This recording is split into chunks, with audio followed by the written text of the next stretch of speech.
Good morning, good morning, good morning, good morning. Good morning, yawning. Reggae Wednesday. How y'all feel out there? We're going to get today rolling today. It's going to be exciting. Good show today. We're going to have a great one. Today, we're going to talk a little bit about Africa. We've been having some great shows. A lot of different subjects. Yesterday, we had a lot of fun. And it was, really just cutting up. But sometimes, we switch up and we start talking about things that kind of matter. And today we're going to talk about Africa and what's happening over in the motherland. And I want to definitely get everybody, in honor of Reggae Wednesday, I want to get everybody sort of up to date on what's happening and how y'all could be involved in on a good way. I mean, a lot of great things happen in the African continent, and I want to just talk about that. Also, I want to get some good reggae, smooth reggae music going on today. We're going to get that popping as well. Subscribe and share. Go to YouTube where it's at. That's important. And we'll get the day rolling. I hope y'all enjoy yourselves. Good morning, Unction in the building. Maybe we'll get Byron Kirkland in here today to talk about Masterpiece Clothing. And, of course, the ladies will come in and do their thing. All right, good morning. Reggae Wednesday, everybody. Let's get the music going.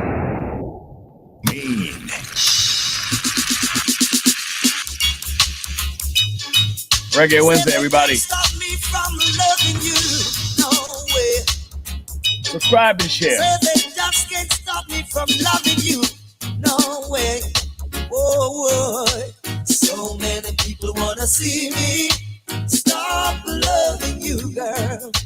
So many people wanna see me. You don't know what the YouTube, you know where it's at. Let's go, y'all. I'm to the building. Come on. No, I can't stop loving you. I wouldn't be so ungrateful to you. You've done so many things for me. You even made me strong when I was weak. So many people wanna see me stop loving you. Oh no. So many people wanna see me stop loving you, girl.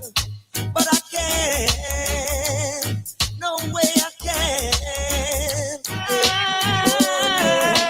I can see it. Reggae Wednesday, everybody. How y'all feeling? Let's go. Reggae boy. Let's get it popping this morning. I got a fresh reggae boy joining in today. Man, it's a rhythm changing times, yeah. I see the clock up on the wall, but it don't matter to me at all. It's a rhythm changing time, and these forever changing time. Everything is going so much faster. Seems like I'm watching my life and everything I do. Wondering if the dream that I believe in can still come through. Caught in between, it comes back to maybe you and me running out of time. Gotta find me a better understanding. Every day keep forgetting what's mine. Gotta find me a way to slip. Good morning, everybody. A couple more weeks before we get out of here for the summer. We're going to have a good time. Reggae Wednesday today, everybody. How y'all feel out there? Unction in the building. Come on now. Together, all of our lives. Baby, what up? So Reggae Wednesday. Love us rock. Let's go. Shout to BP Records. Wap Jamaica, let's go now. You can reach me by caravan. Cross the desert like an Arab man. I don't care how you get here if you can. Action! That's why people always woman you in a glass. Pan up in your feet, take off. Pain that you me, I beg you to walk. Woman you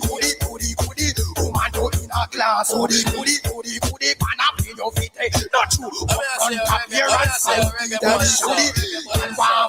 I was actually supposed to go to Jamaica this week. I can't go this week, but I definitely got to get down the yard. Let's go now. I went that in the deal. I went that in the deal. Me have to get your body, girl. If you have the body, hey. Woman, you in a class. Pan up in your feet, take off. Plain let you me. I beg you to what that's what. Woman, you in a class. Oh, girl. I begin to believe you leave me now. Cause I don't know where. Cause I'm Imagine I was just another lonely soul, walking through this world with no one to call my own. They were standing there, straight out of a picture book. Ooh, when I was lonely, not by chance, but by probability. Now you would be the one who'd be waiting there for me. This is love, I know it. So now it's time for me to show it. Reggae Wednesday, y'all. Come on. Never knew it was a love like this. We've only gotten to a kiss. I think I found the love of a lifetime. That's why I'm saying, oh, never knew it would have felt like this. And now we've gotten way past the kiss. I think I found the love of a lifetime. Why when the stars start shining, it brings dark clouds. And when the clouds seem lightning, it turns for. Good morning, y'all. How y'all feeling? It's like my heart's on fire for you. Little girl, you are my desire. It's you I require. When blossoms fell, A lot of great music out there, brother. it's for crown. When roses fell, it fits my emotion with devotion. Why when the stars stop shining, it brings dark cloud. Yeah, yeah. And when the I'm not saying reggae boy. lightning, oh yeah, my heart is on fire. Peace, Papa Mo. Good morning. Good morning. For you, little girl, you're my desire. I want to explain to you that you're the hit on every corner. Gotta confess to you, girl. Reggae Wednesday, everybody. How y'all feeling? Let's go. You got my heart, my head, and my mind all burning with desire. And if ever I was given a chance, every bone in my body would dance. Now, baby, what do you expect from me? Turn that music up in your headphones, y'all. Good morning. Unto the building. The morning email. All you males and females, how y'all feel out there? Let's go. So that I can get your full attention. Want to explain to you. Reggae Wednesday. You're the hit on every corner.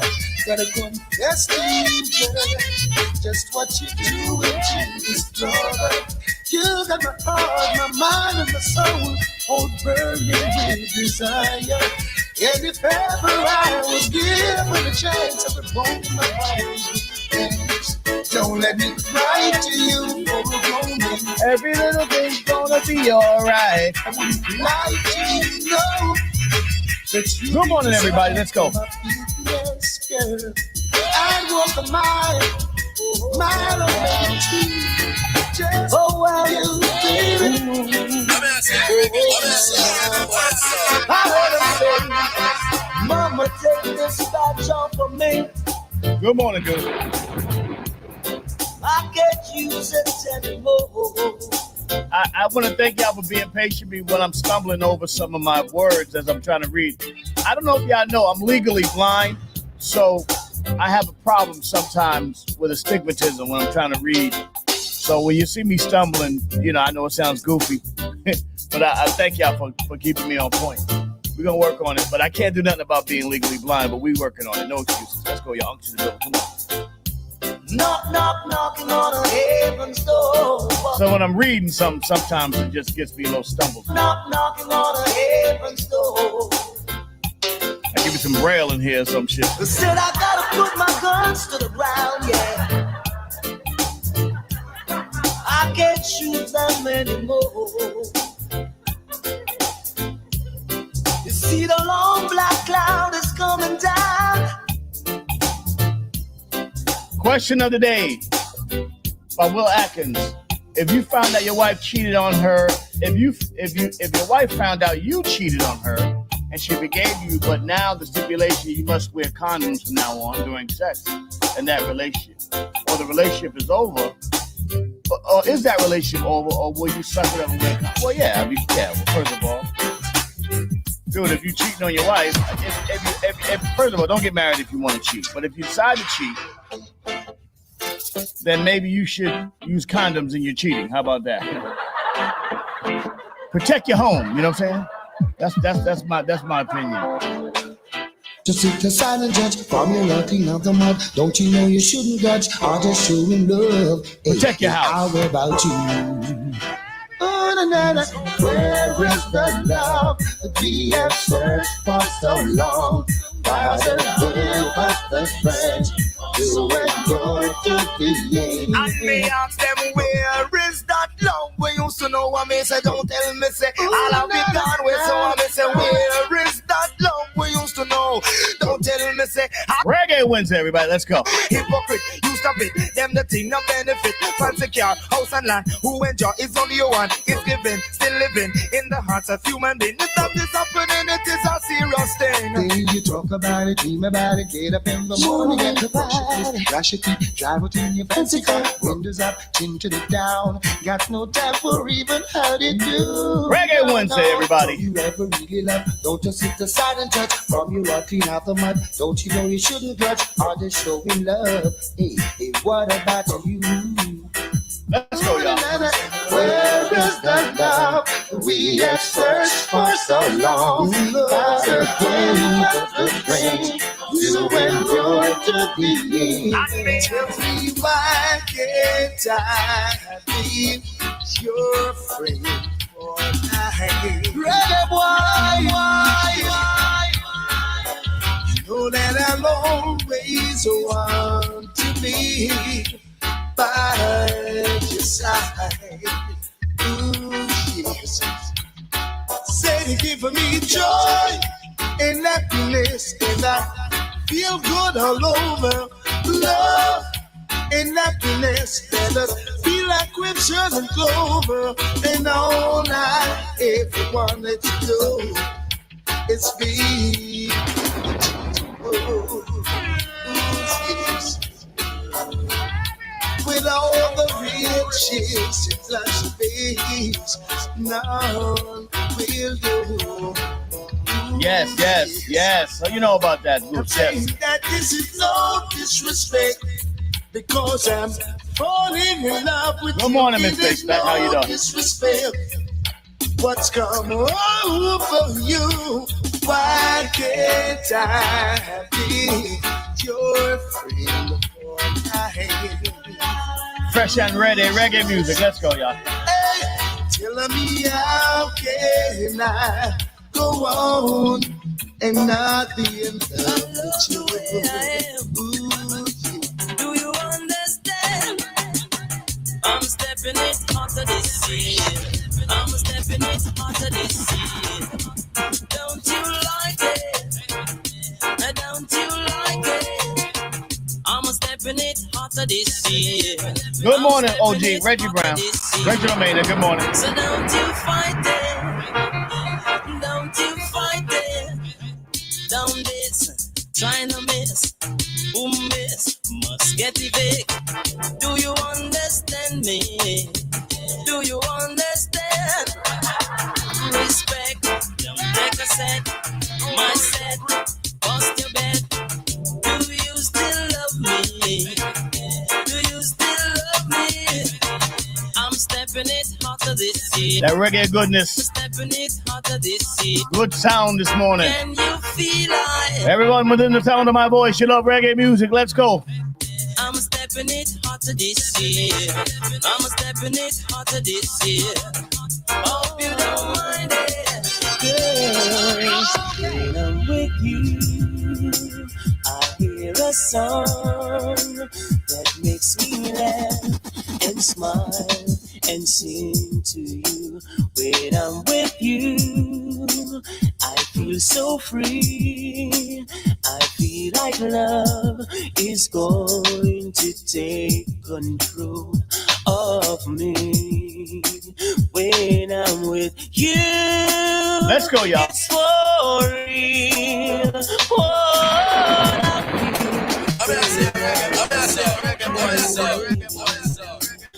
oh, baby, when I'm with you, I wonder why people just stop to stare and smile at us. When I'm with you, Reggae boy, the sun shines my way, reflects its ways of life on everyone in the world. When I'm with you, All right, Miss Face. it's for real. What I feel when I'm with you, yeah. Reggae Music Wednesday, 5:57 in the morning. Until let's go, y'all. Come on.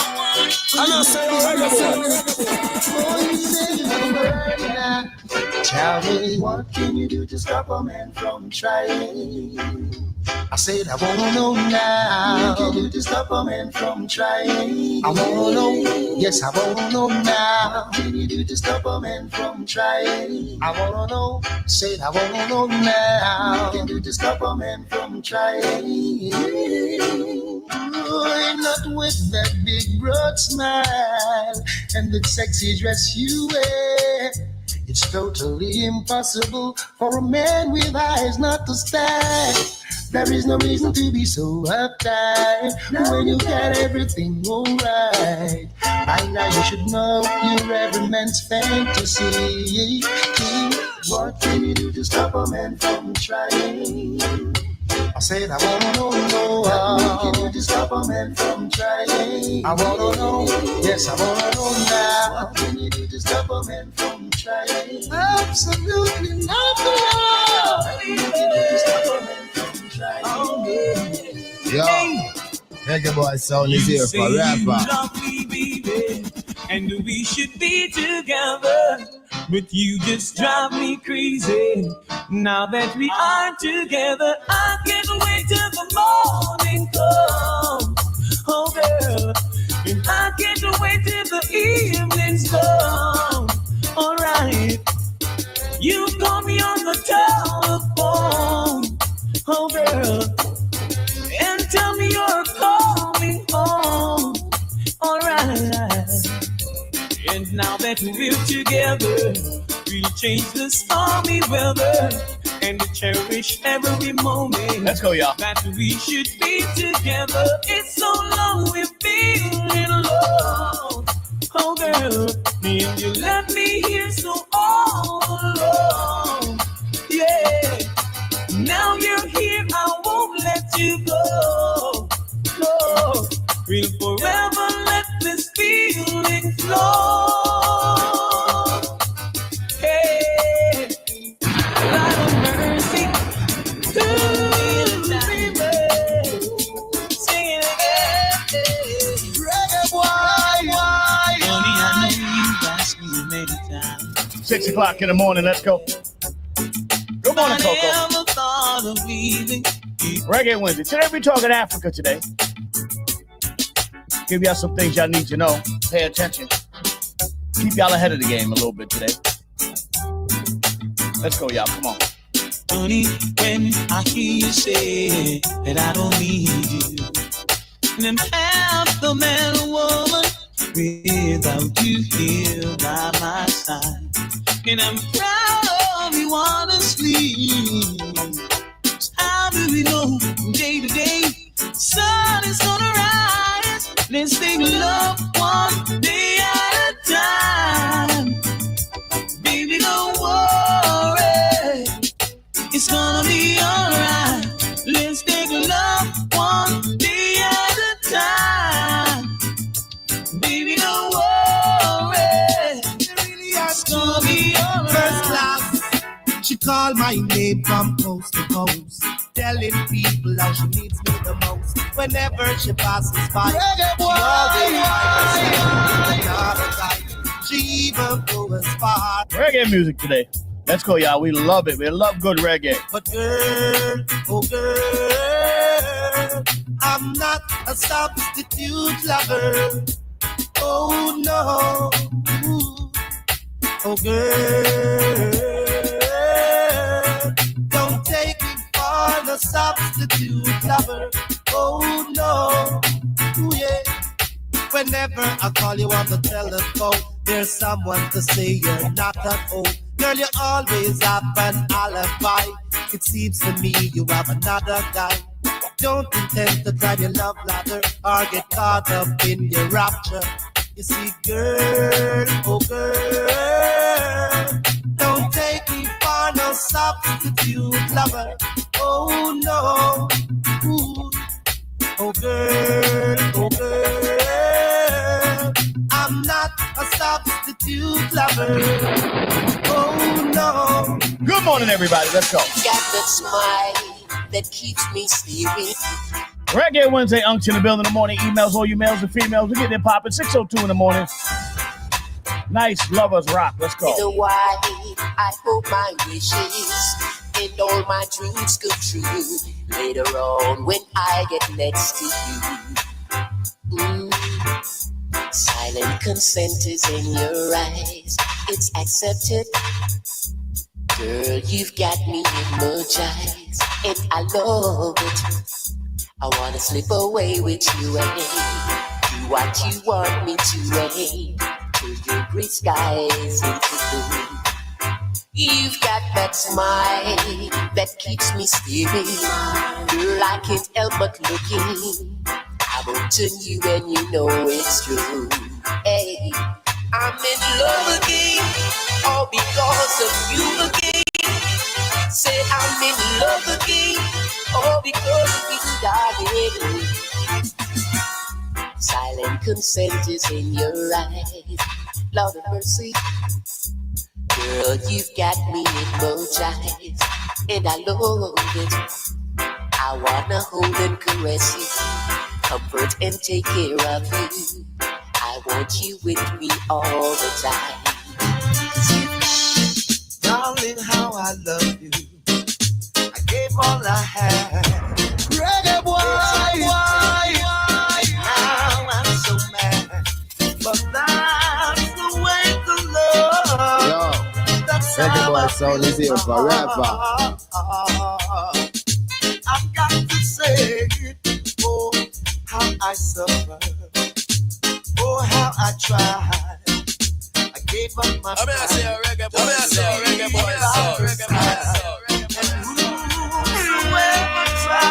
6:04 in the morning. Let's go, y'all.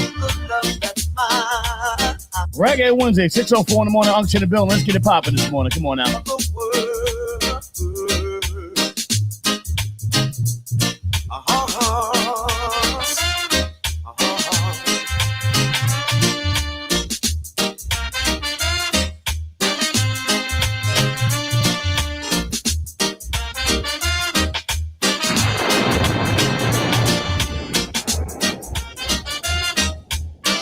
Some say the Elliot name is of God. That's where Elliot comes from. L of God. Kind of like superhero, like Cal L.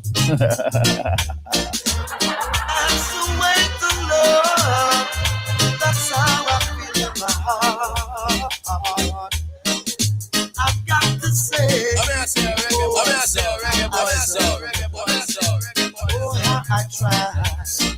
I gave up my pride just to be by her side. And whosoever tried to take the love that's really, really mine.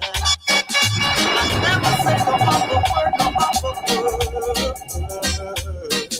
So if I die bad, just let him try, let him try, let him try, let him try. Good morning, everybody. Unction in the building. Let's get it popping. What are you doing? I'm so tired. What a confrontation this will be. Now look at me at 2:45. I wanna go home. That's where I should be. Don't know what to do or what I should say. Gotta make up my mind. Reggae Music Wednesday, everybody. We love Reggae Wednesday. Come on, y'all. Early, she told me, I'll be waiting for you, honey. I'll make something special for you. Now, how am I gonna enter? I can't afford to wake up with lipstick stains. I've got to tiptoe. Now double trouble is waiting. It's wrapped up in my bed. I'm tired, I'm sleepy, can't take the noggin in my head. Double trouble is waiting. It's wrapped up in my bed. I'm so tired. I wanna go home. Now this is my gate. Wonder if she's awake or asleep. If I know her well, she's somewhere taking a peek. Reggae boy sound is here forever. This one better be good. Let's go, Selector. Tell her I had a confrontation with Robin Hood. Be early, she told me. I'll be waiting for you, honey. I'll make something special for you. Now how am I gonna enter? I can't afford to wake her with lipstick stains. I've got to tiptoe. Now double trouble is waiting. It's wrapped up in my bed. I'm tired of sleeping. Can't take the noggin in my head. Double trouble is waiting. It's wrapped up in my bed. Boy, the music sounds so good today. I just want to let it rock out today. I didn't want to talk too much over the music.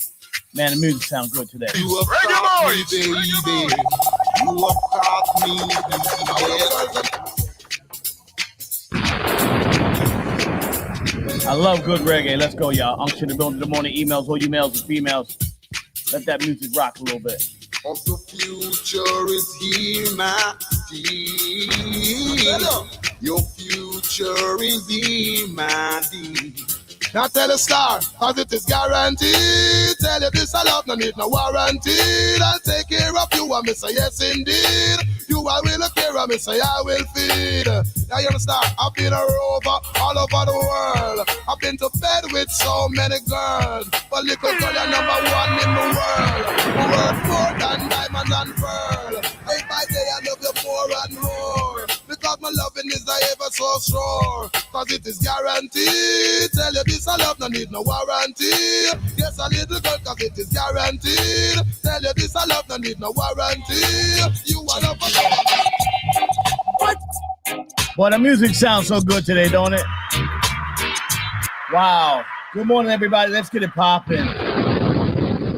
Oh, man. Let me lend in some... Get some love going in the room this morning. Turn up the tunes.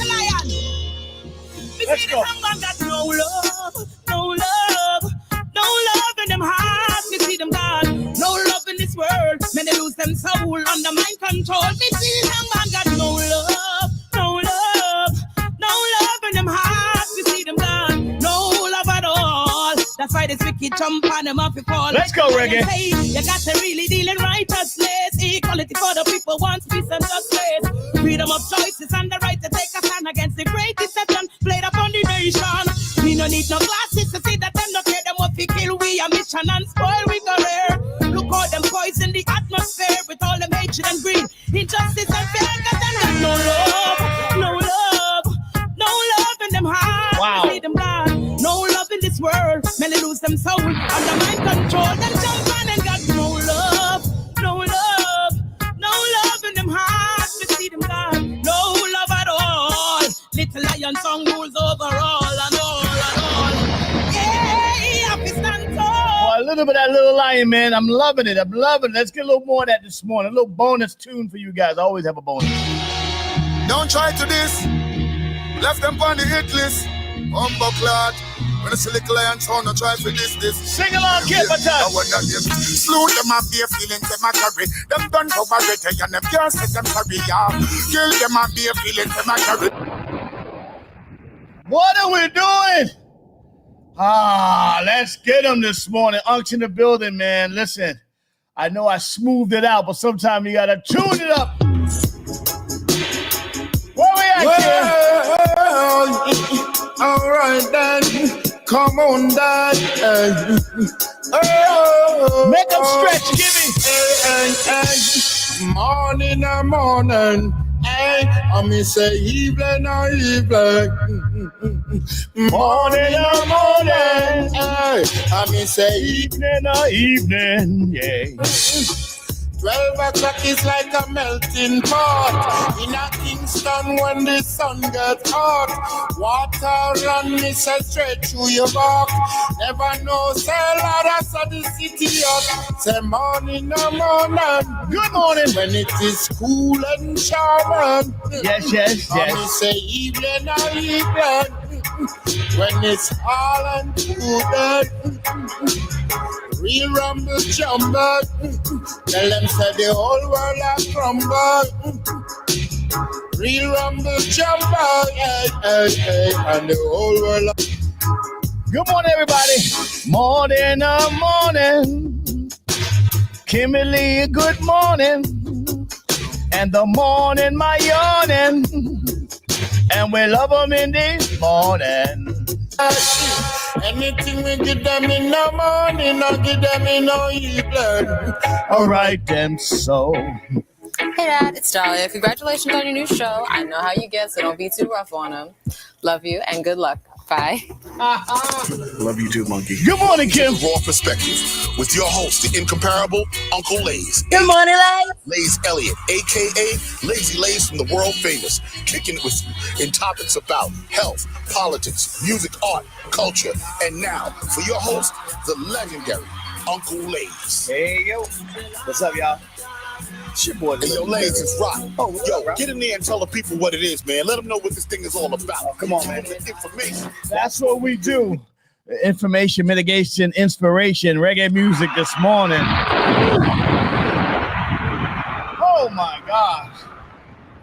Wow. Good morning, Kimmy. Looking beautiful as usual.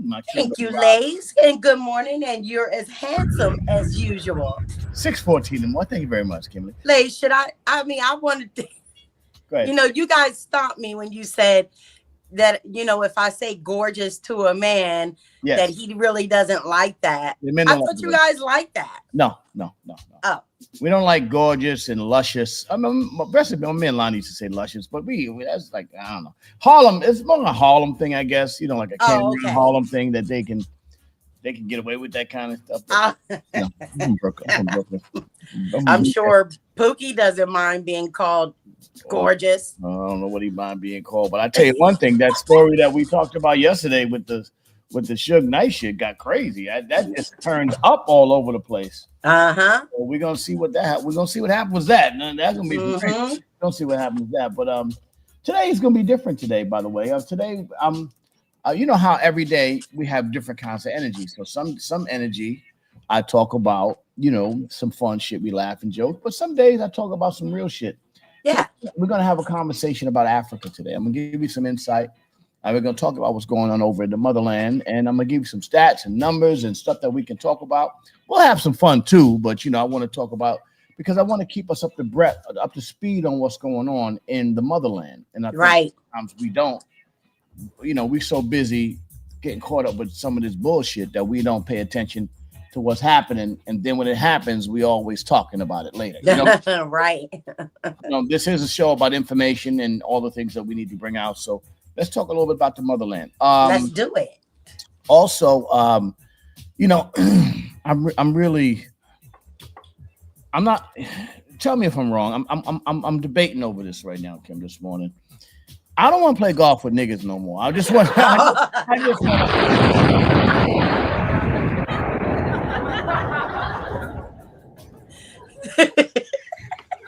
I'm trying. Lays, why? I tried, man.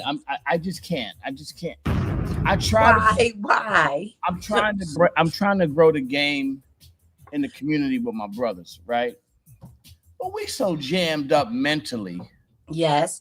We jammed up mentally. I mean, the niggas is jammed up, man. Nothing we can do about it, man. I go to the fucking. First of all, this show, we speak to adults who love hip hop and all this kind of stuff. So y'all understand me. Aren't y'all tired of grown-ass men overly 50-year-old men acting like low-ass boys? And this goes to my Mars and Venus tomorrow, too. We're going to talk about that because we're going to talk about how the internet and the algorithms of the internet are using the same way we were able to tear apart the East Coast and West Coast as it pertains to hip-hop. They're using them same tactics to tear apart men and women as it pertains to relationships. So we're going to Okay, I see that. about the intentional algorithms to prey upon Black men and women and tearing us away from each other. It's the same thing as because they understand the most powerful thing in the Black community is the Black family. And if you can take away a person's power, then you can boom, boom, boom. Also, we may or may not have Byron Kirkland here this morning. I don't know if he's going to make it or not, but he says he's going to try to make it. It's Okay. 16, but I gave him the information. But again, I don't want to play with niggas no more. All right, can I give you a definition? Yes, because I want to know why. What you because I do know, you play with a lot of us on the court. You do play with a lot of us. So I'm wondering what is happening. Golf is my pastime. But just like I used to gamble, I used to be a CeeLo dice was my thing. And what CeeLo dice has is rules. Now, if you break the rules of CeeLo dice, what happens is somebody will get at you. You know what I'm saying? Somebody either beat you up. A lot of dudes got killed because they would do disrespectful stuff. This is the rules is what keep the hood in some kind of tack. Yes, I think we're lacking a lot of rules in the hood. You know what I'm saying now? Yes, a lot of us can't. The rules, the code is what keeps every kind of things intact a little bit. Yeah, I'm a rules guy. I'm a code guy. You know what I'm saying? So a lot of times, boom, this happens or that happened. I try to keep everything, and I'm not perfect at it, but I try to keep the rules going. Niggas get on the golf course. Myron was. They don't have no what we call in golf etiquette. Now, I learned from the OG Black golfers. They taught me to play. The OG caddies, the ones that used to work on the Masters and all them big touring on the old right. So they all play in the Bronx. My man Will taught me the game, but then all those OGs taught me the rules of the game. Right. Hey man, when somebody's swinging, you shouldn't be. Don't be pulling off on them. Don't be slamming your clubs. Don't be doing. I play with the most ridiculous niggas, and I see why y'all having problems with us because niggas is like 55-year-old babies. I just really have no interest. One nigga, let me tell you, just an example. One nigga, right? We'll play. I don't even know why I call him to play golf, right? This is a nigga, 50-something-year-old nigga. He gets in his cart, races to the green, and paces back and forth in front of the flag. What's he? In front of the flag that the hole is on? Yeah, that we all hitting into. This nigga runs to the green every time. It's the worst shit in the world. He runs to the green, paces back and forth in front of the flag, and niggas is like, I'm looking at this nigga like, oh man, like why? What's wrong with this nigga? Why you even come out here with us if you're gonna do this? The other dude who's a rapper, who's not only he's smoking weed, he's playing his music that's not out yet. In a big ass speaker. Fuck niggas, kid. No. Dude. Oh no. Oh, yeah, all this shit.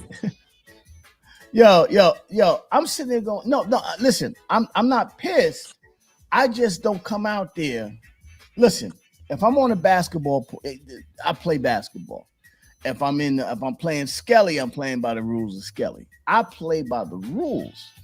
I play golf, you gotta play by the rules of golf. You know what I'm saying?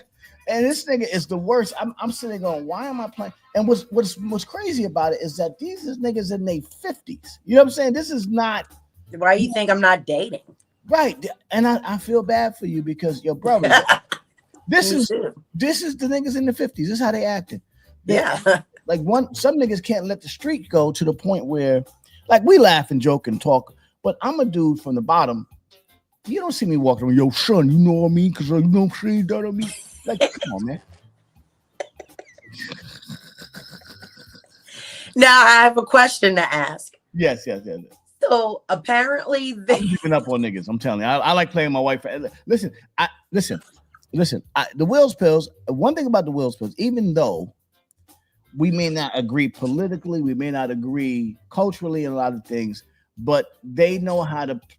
They have etiquette and manners when I play golf with them. Even the lowest quality Wills Pill He knows how to play and have etiquette. You know what I'm saying? Lays, but do you know if these guys have ever played golf before, and if they were Yes, given these the niggas been rules? playing for 20 years. Come on, the fuck out of here. These niggas been playing, but you just retarded or something, nigga. I can't even say the R word. My bad. Is you skooking or something? Like, what is wrong? Some of these niggas are smart, like real smart dudes. I'm going, what is wrong with you? You don't even see that you're doing that?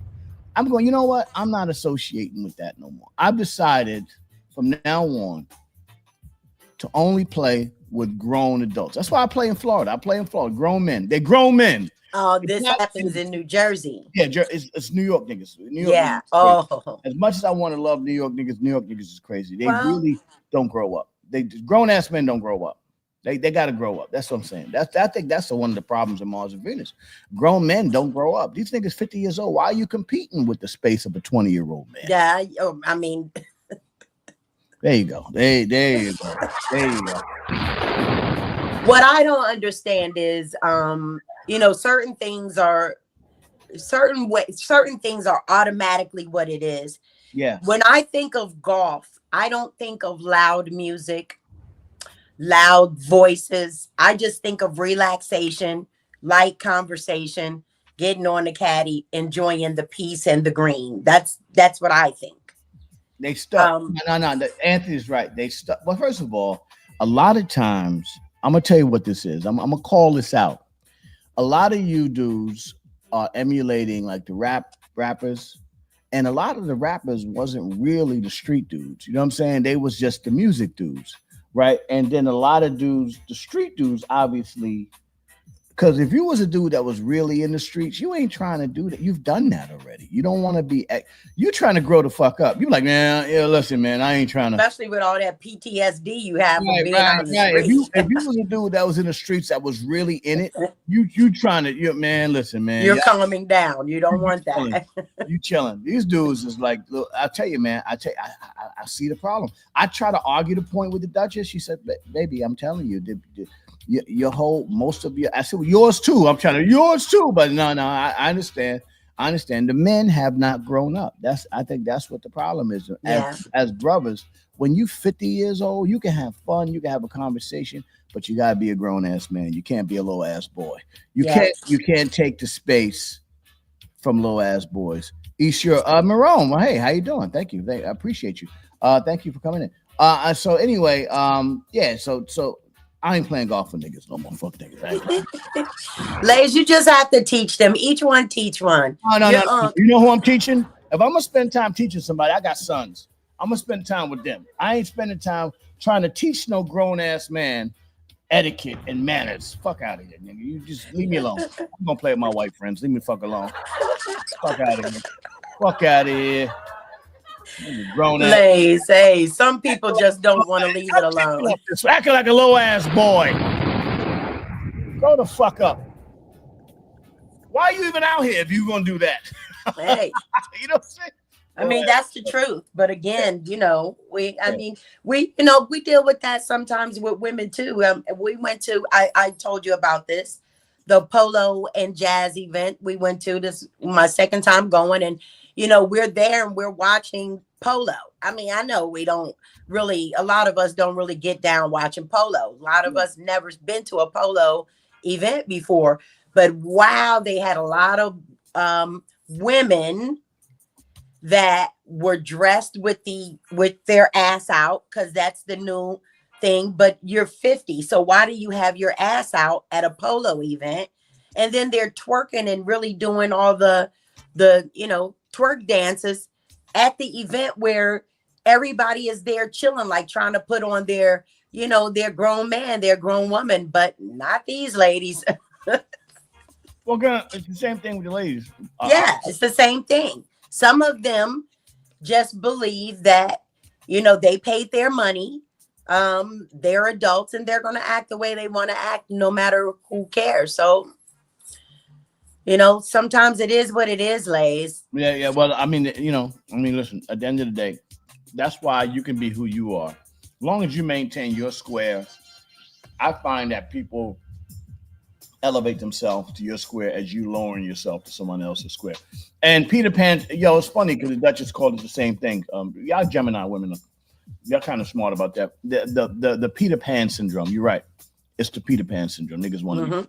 Yeah, it's funny. I just call it the same thing. I mean, if you think about it, you look and you see a lot of older men now. They don't want to date in the same range that they're in. They want the younger women. Yeah. Maybe you want more children. I don't know, but you know, I see a lot of that 50-year-olds going with the 30-year-olds, or you know, they just don't want to grow up. I couldn't date a 30. Listen, my woman's in her.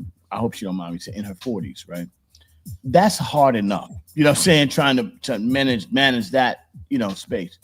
I could not date a woman in her early 30s, maybe late 30s, like 38. You know what I'm saying? Something like 39 and up. But as a man, and I'm not a guy that's in bad shape at my age, 59 years old. I'm in good shape. I can hang with them. You know what I'm saying? But I could not date. I tried to have a conversation at the bar with this one girl. Just having a conversation one time. This girl was ready to do whatever I wanted to do in a matter. It was like that. And I was just having a conversation. I said, you better get your ass. She had a man at the house and a baby and everything. I said, get your ass. He home with the baby. She at the bar ready to get busy. Get your ass home. I told her straight up. Boop, I hit my fucking boop, boop. I paid for her shit too. I jumped in my car and she's looking at the door, coming out the door at the same time. I said, listen, you need to get your ass home to your man and stop complaining to me about your man. I don't even know this nigga. I don't even know you. I cursed her the fuck out. I cursed the ass the fuck out because you know what? And she was like 30 or 28 or something like that. I was like, yo, what is wrong with you? I said, this is the problem. You know what I'm saying? So yeah, it is a problem. Gotta grow up. So anyway, today, before I get to Black Facts, I want to just say, what is wrong with your New York Knicks? Oh God, what happened? They fired Thibodeau. You know, I can see that. How? I can see the Knicks that. Ain't been that far. That he took the. First of all, let me say this to you: if you're trying to build a team, you can't keep firing the coach when he got. You're right. How long had Tibbs been there? What, 4 years, 5 years? years? Yeah, he built that. He was building that and got them to the point. First of all, the Knicks should not have gotten out of the first round of the playoff. They don't have the talent to get out of the first round. They got an undersized. I mean, yo, you know what I'm saying, B? Because the Knicks got an undersized. I gotta be camera. Yo, B, you know what I'm saying? Because pause, B, because the Knicks got an undersized guard and really a big slow center. Even though he can shoot people, he can slow, and they don't play the bench. And the thing about it is, yo, killer.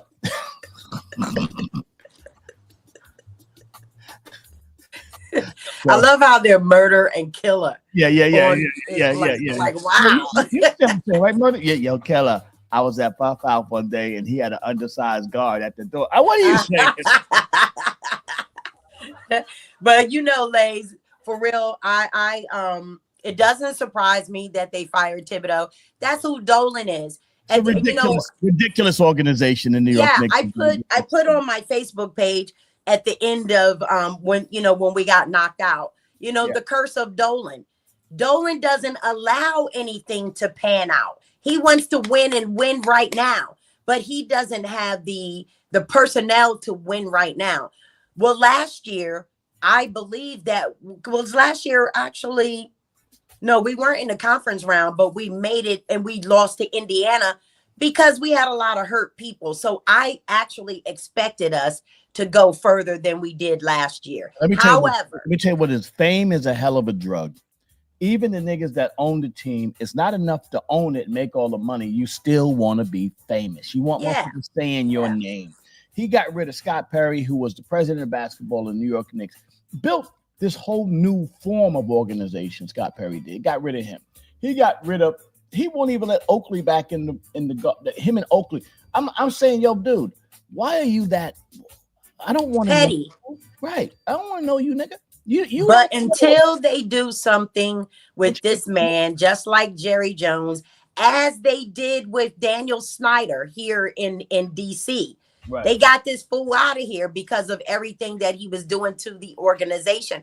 Until these men are shown the door, which people don't think can happen, but it can. Until they're shown the door, they're going to run the teams right in the ground. What motivation does he have to win when he already has one of the most successful and highest grossing teams in the world? Right. Even when they lose, they pack the garden. Right. Right. So what motivation is it to really win? Yeah, he owns the team, but somebody's got to get him. Like, he don't, like, just stop, man. Just get out of there. Daniel Snyder owned the Redskins for many, many, many years. They got his ass up out of there. Get him out of there. He was doing so much. They just got him out of there. Oh, man, I don't. So it can be done. I hope so. Anyway, Mars and Venus tomorrow, we're going to talk about the algorithm and what the algorithm is doing to separate the black families. Is it doing the same thing that it did to separate the East Coast, West Coast? Is it doing the same thing that Lyndon Johnson did with his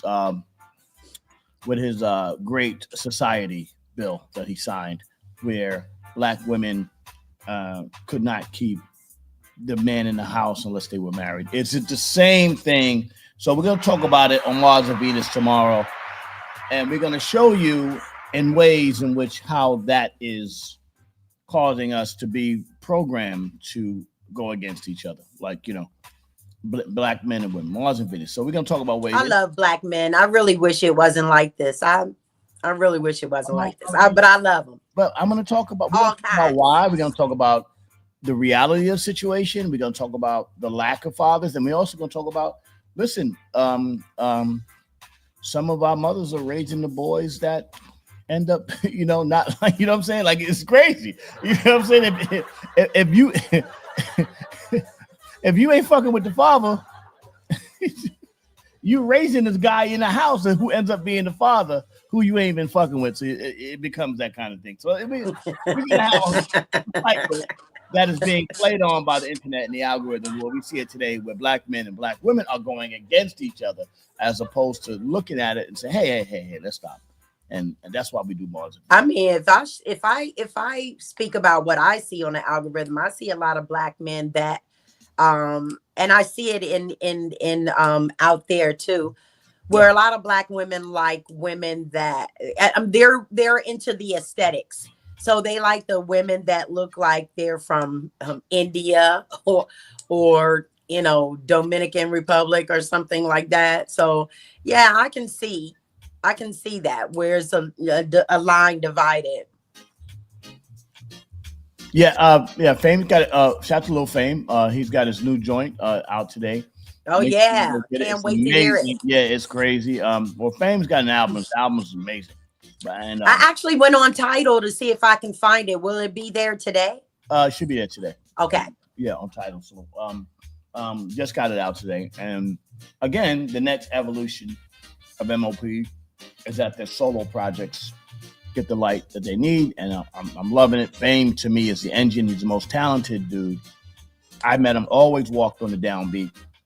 Hey, I'll be rocking it in the little SUV today. He's got the best ears, musical ears I've known in a long time. And all right, that's saying something. I mean, you know, a lot of good ears. And if it's good by Fame's ear, I know it's good music. All right, come on, Fame. Let's go. We love you, Fame. Come on, boy. Come on, Roy boy. Fame is Fame to me is you know, I wouldn't call him my son, because he's, you know, not a son, you know what I'm saying? Because he's, you know, but he is as close to me as it would be a family. You know, when it comes to that, you know, Lil Fame from the world famous MOP. It's not just that's what's up, especially during the times like these where people need OGs to actually tell them, guide them, you know, instead of them still trying to figure it out themselves. I love him, and I'm so proud of him. I'm proud that because now he's making his venture where I'm now a consigliere, where I can say, okay, do this. I need you to do this, and I need you to do this. And he's like, okay, and he's up every morning calling me. He's going to phone me every morning. Hey, let's go, Fame. Get on up. Well, come on, Fame. You just spoke of that yesterday, how a lot of people don't have work ethic and they're sleeping until 1 o'clock in the afternoon. He's in the gym working out, doing Let's go. Yeah, Come man. on now. Come on, Roy boy. You see it, Mentally man. and Like, physically. yep. Snyder was a racist, had a toxic work environment. Dolan doesn't care about the team winning a chip. Big difference. Yeah, I understand that. Dolan doesn't care about it because he still makes the money regardless. Yeah. That's how it's supposed to be. Let's go to blackfacts.com this morning. Blackfacts.com. Let's go. Angela Davis, June 4th, 1972, was acquitted by a white jury. Wow. Let's go. Angela Davis. She's an American political activist, philosopher, academic, and author of over 10 books on class, feminism, race, and the U.S. prison system. Angela Davis. Let's She's go, sis. a real one. Born to an African-American family in Birmingham, Alabama, Davis studied French at Brandeis University and the philosophy at the University of Frankfurt in West Germany. Sorry, guys. My eyes, I can't see sometimes. After returning to the United States, she joined the Communist Party and became involved in numerous causes, including the Second Wave feminist movement and the campaign against the Vietnam War. Wow. Championing the cause of black prisoners in the 1960s and 70s, Davis grew particularly attached to young revolutionary George Jackson of the so-called Soledad Brothers after Soledad Prison. How good does that music sound, by the way? Great. Jackson's brother Jonathan was among 4 persons killed, including the trial judge and the Board of Escape kidnapping attempt from the Hall of Justice in Marin County, California. Wow. Oh, I forgot Instagram. I got to get that going. Suspected of complicity, Davis was sought for arrest, became one of the Federal Bureau's investigation's most wanted criminals. Yeah. Arrested in New York City in October 1970, she was returned to California to face charges of kidnapping, murder, conspiracy across the nation. Thousands of people began organizing a movement to gain her release. Free Angela Davis. And she was acquitted today in 1972. For more Black Facts, go to blackfacts.com. Let history be no mystery. How about that? Let's go. Each one teach one. There you go. Hey, let's let me bring in Instagram while we Oh, that's terrible. Yeah, listen, I be having too much shit going on, man. I'm gonna remind you. Thank you for the audience. The increasing audience, first and foremost. I love y'all. Thank y'all. All the extra people coming in, showing up. All the people that really support the morning emails and understand it. Like, this is not something that you gotta have a little bit of intelligence to get this. You gotta be, you know what I'm saying? You can't, even when we're making fun of stuff, you know what I'm saying? You know it's all tongue in cheek and we're not being mean, and so you don't take it personal. But it's all great. It's all great. The morning emails. Let me get this. Let me get D Parks on the phone. And of course, my man Byron didn't. I love Byron, but he is the most. I swear to God. Oh, Byron, damn it, man! I'm trying to promote their shit. You know what I'm saying? Like, okay, you know what I'm saying? What is up with that? Yeah. Come on. Hello. Good morning, D Parks. How you doing, brother? What's up, Parks? So you feel sexy voice on this morning? How do you feel about the Thibodeau, the Knicks getting rid of their coach? Man, it was a terrible decision. They fired him for not playing people that couldn't play. Right. The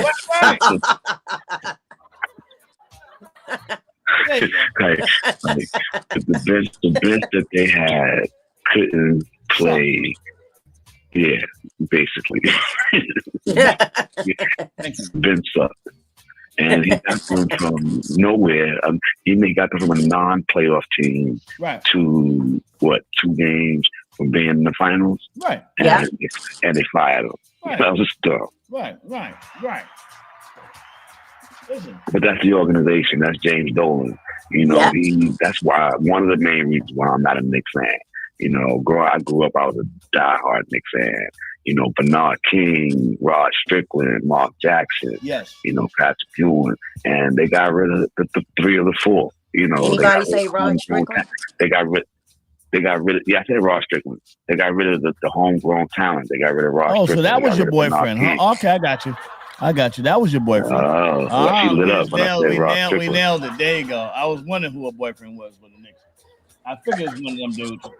Ross Strickland. What up, Rock? We'll holler at this dude. I played golf with Ross Strickland before. All right. Anyway.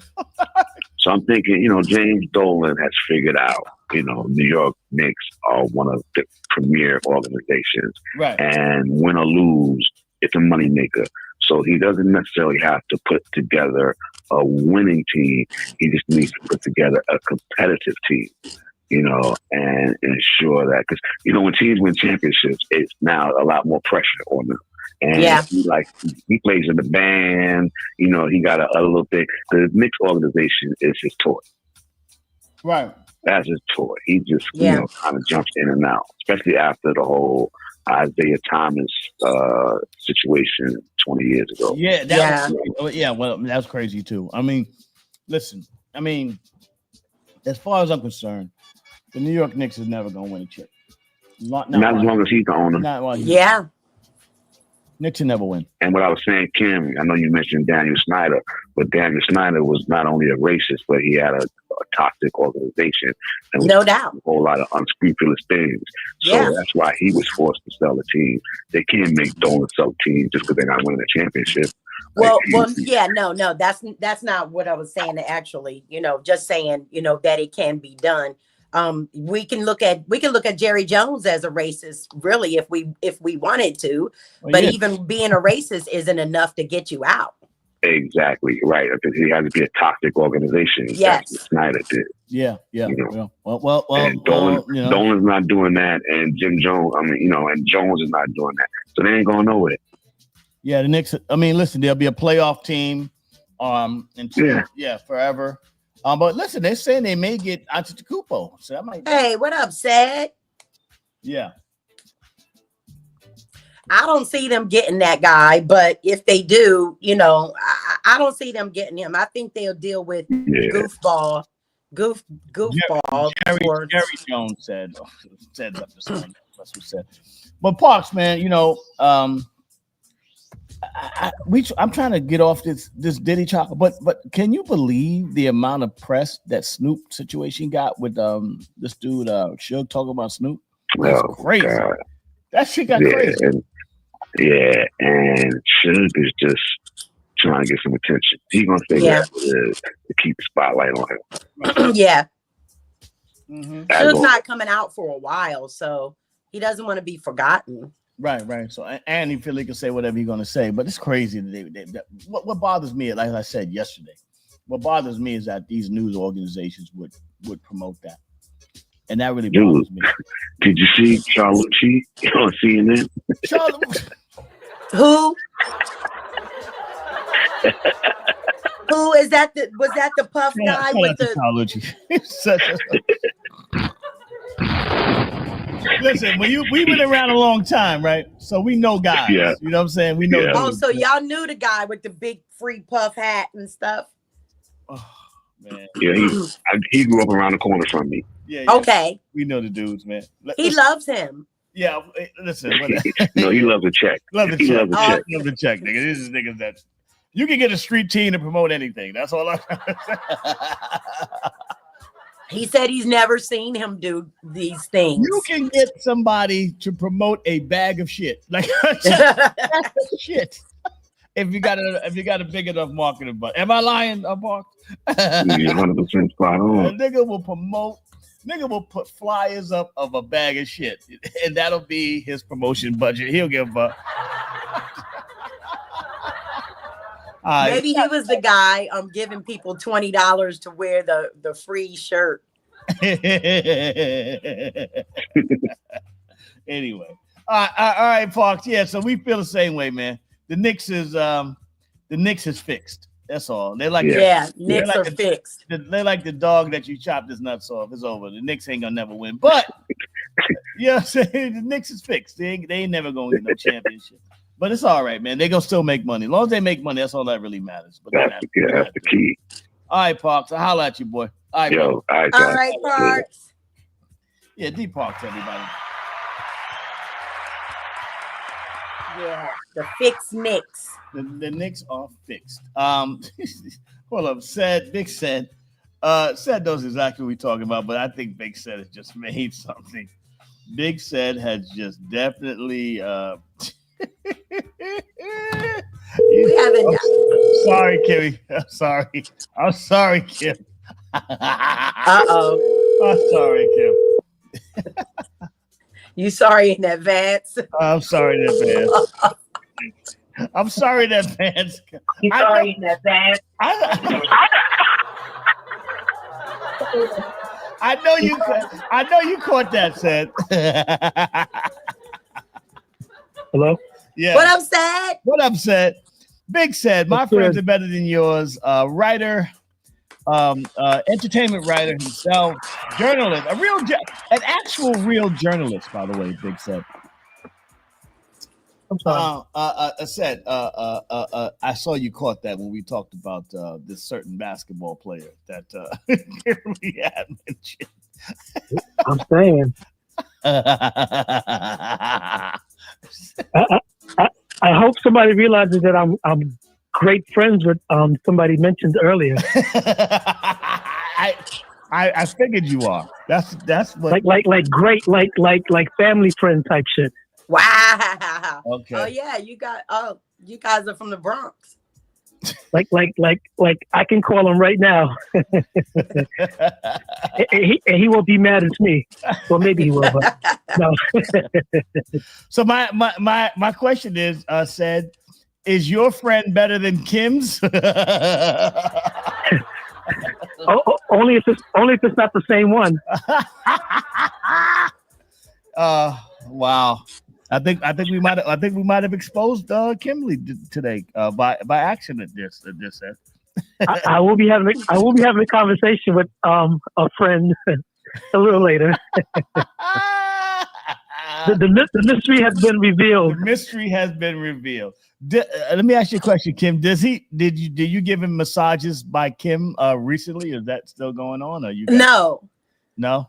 Oh, wow. No, we're friends. Now we before it was let me shut up, let me not say anything. Now it's we're friends. I'm friends with a lot of them. Spreewell, Canby. You wasn't friends when we talked last time. Yeah. With anyone. Yeah.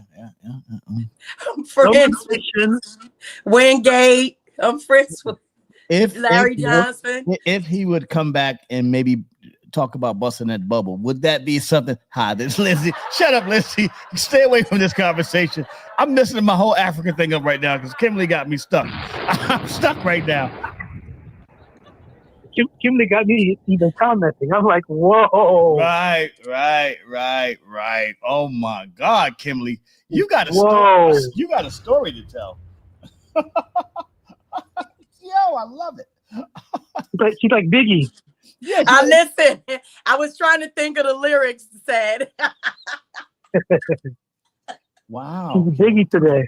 Wow. Notorious K.I.M. Ooh, notorious.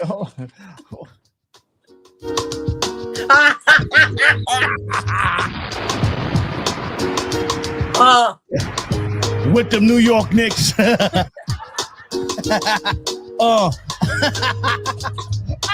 Take those on them.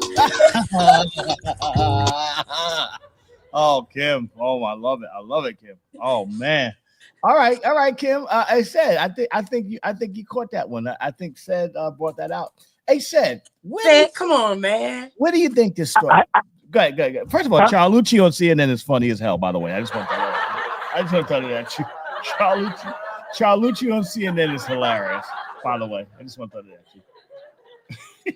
I thought I meant to text you and ask you if you knew that guy. Of course we know who Charlucci is. Yes, I know Charlucci well. Yeah, he's a good guy. Yeah. A check is a check, bro. That's all I'm trying to tell you. A check is a check. Hey, Said, let me ask you a question. Yep. When do you think When do you think this Snoop Dogg, Suge Knight, Snoop Dogg story is going to go? Is it going to continue? Is it over? Or is it just a distraction? What story? Said. You know, Said. I'm sorry. I know about everything else. My bad. The story about Suge Knight gets on CNN and gets on Piers Morgan and says that Snoop had something to do with Pac being whatever. Should just want to be in a news cycle. Yeah. It's always every 2 weeks is something different. Just the ravings of well, then why are they putting them on those? Like Piers Morgan's is a major station, and Cuomo. And so is Chris Cuomo. Why wouldn't he? Yeah. Why wouldn't he? I mean, he had Jaguar Wright. Yeah. Anybody that puts Jaguar Wright on major prime time, it is as they say in the streets, clout chasing. Clout chasing. Jaguar Wright reminds me of the girl when Keeping It Real goes wrong. Jay Chappelle. Yep. You know, they were mentioning the other day, I think it was Torre. He brought up, he was like, Jaguar Wright, she continued for years saying that she used to save women from the freak off. It's like She used to save women. She used to go and, I guess when they weren't freaking, they were going to clean up or something. Right. She was going in there and taking women out, like rescuing them. Right. And as Torre said, as we all see, there was only 3 people in the freak offs: him, her, and the sex workers. So who was she saving? Because Cassie wasn't trying to leave. Who was she saving? I don't know. And first of all, I don't care. I gotta be honest with you. Said, do you care about this anymore? Are you just lost? Are you over this whole thing? Well, I have a question. Yes. Now that the trial is actually going on and everything is coming out or whatever, right? How come we haven't heard anything from Jaguar Wright? She's been talking for the last 7 years. Yeah. How about that? Somebody she's silent. Somebody gave probably I don't know, allegedly, but somebody probably gave her a check to shut up.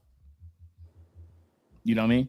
Like that, Well, well, according to what I just said and what Torre just mentioned, she has zero credibility anyway. She's talking about saving people from freak offs, and was only 3 people involved. Coco Dream says Jaguar Wright is the Harriet Tubman of freak offs. Yeah, Coco. But this is my thing. I mean, as much as she's been talking about, there aren't other things to talk about outside of the participants of the freak-offs. That was her whole deal. That was all she had. Yeah, that's all she had. No. She had a lot of I don't want to say. Let me see. How can I phrase this correctly? A lot of extracurricular activities with same-sex individuals. No, I mean, I understand that, but I don't think that's in this day and age. That's not really a story, and that's not really something that she can hang on to. I think that's over. You know what I'm saying? I think when you make a career off of calling out other people, you kind of run light on material after a while. You know what I'm saying? Like she can't talk about this situation anymore because it's out in the open. So why would you need to hear from her at this point? Everything that you needed to hear is coming through the court transcripts. So what she's saying is no longer important. So if that's the case, then how come Gene Deal still has a platform? Well, I think Gene. I think what makes him have a platform, I think, is because he's actually working for the guy. And he was inside the situation, and he's really did nothing. Sorry, go ahead. Why aren't they calling him to the stand? I don't know. What? I don't know. Well, the prosecution stated that they're purposely not calling anybody who's been talking about it publicly. Oh, okay. Yeah. And it makes sense because credibility issues arise because then everybody's making money off of talking about it. Yes. So the defense can definitely say, well, how much have you made since you've been revealing this? And, you haven't done anything until this came out, so it's like it's a lot of credibility issues. And yeah, again, okay. First of all, let me just say this. I'm not staying on the subject, but let me just say this. I believe if you work for somebody and you see what's happening, you either stop it there, but you don't talk about it publicly. You're complicit. Right. You're complicit. That's all. And talking about it publicly doesn't really get you no problem. Saying I was there to see all that shit. So anybody that was down with that, I believe, was complicit. To be honest with you, that's my opinion. And if you were there, if you're complicit, you're just as guilty as the same motherfucker that was doing it. Same thing, make you laugh, make you cry. So you was cool when it was going on. Now all of a sudden it's a problem. Now all y'all turning states. So I mean, I don't have no opinion on the situation as far as that guy go, whatever. That's not my business. But I don't really have any respect for anybody that will get on here and talk about some shit that they was down with before. We robbed the bank, and I'm gonna tell you how bad of a bank robbing got. Well, yeah, we robbed the bank, but he was bugging in the bank. He was shooting niggas all the crazy in the bank. I just took the bag. Get out of here. With all due respect, I don't. You do what y'all do, but I don't have no respect for that kind of shit. But anyway, said so we'll see what's going on. What's going on My Friends Are Better Than Yours, Seth? I think I had 3 last week. I have one today. Tamika Holland, great marketer. Known her for like 30 years. She runs her own business. Okay. Speaking of, I was supposed to speak to Sadat X on Saturday, but I'm actually going to be, but it's not going to happen because I'm actually speaking on a panel with Master P in Jersey. Nice. He had the music. I saw that. That was great. Let's promote that. Big Set is on the panel with Master P on Saturday at Newark. Actually, he's on a panel with me. I mean, it's his summit, but he's on a panel with me. Let's go. Yeah, it was going to be him, Master P, Latrell Sprewell, and Rod Strickland. Wait, hold on. Master P plays basketball. Yeah. Kimberly? I'll do it with Master P. Kimberly, she don't know Master P. She said, but let me ask you a question. Because I'm going to be in close proximity on Saturday, so let me know now, so that way No, Master P. Yo, said, give me like this. Ladies, there was a time I dated Edie. I was like, hold on. What? Before he got all crazy and shit. Yeah. Not before he started eating people. I was like, okay. All right. I think after I broke up with him, that's when he started going, he started cannibalistic. Anyway, Idi Amin, like y'all even know who Idi Amin is. Like y'all even know who that is. All right, Seth. Well, listen. Congratulations on your connection Saturday. Go see My Friends Are Better Than Yours. That's Seth, right. Friend of the show, Fred. I'm talking to Dana on Tuesday. Dana Dane. Yes. Oh, nice. Please, we want to know about Dana Dane. Got to bring Dana Dane on the show. I had Smoothie. Oh, you know that I had Smoothie on the show last week. Please say hi to Dana. Yeah, go. I will, but you didn't speak to Danny because he has some films that he's working on that's like he's starting to promote. So if you have information, I can pass it on to you so you can have a conversation. Send it to me and I'll I think I can get it from school, but send it to me anyway, and then I'll see if I can get him on here to maybe next week. That'd be a great interview with Dana Dane.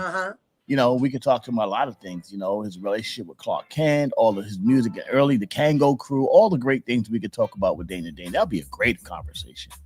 Wow. Yep. That would be great. And also Mars and Venus tomorrow. I'm gonna give you the topic tomorrow. We're gonna talk about is the web algorithm being used to separate men and women the way that we were separated East Coast, West Coast, and all the other things. It's just another programming attempt by the larger population to have us going against each other. Because I see more and more today, men and women are going more at each other as opposed to talking with each other. How do you feel about that, Seth? It's debatable. And the only reason I say that, because of course it'll be a topic tomorrow, but I mean, because men, well, not Mars versus Venus, but Mars and Venus, but men and women have always been, even though society, there's always something going on where we're always pitted against each other, right, whether subliminally or outright, like, obvious. Right. Yeah.